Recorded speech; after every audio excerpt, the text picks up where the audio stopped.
সামনে জ্যাম হয়ে গেছে, যে কারণে সিগন্যালটা আটকালো। এছাড়া সিগন্যাল আটকানোর কোনো কথা ছিল না।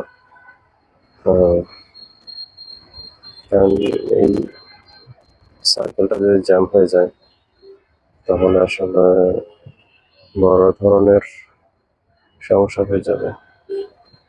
তবে টাইগার পাসের মতো একটা গুরুত্বপূর্ণ জায়গাতে অবশ্যই অত্যাধুনিক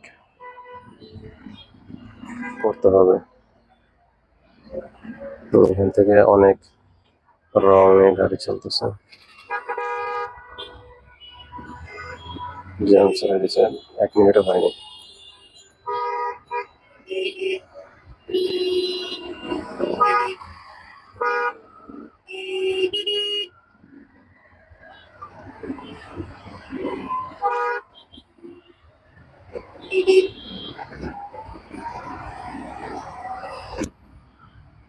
আমার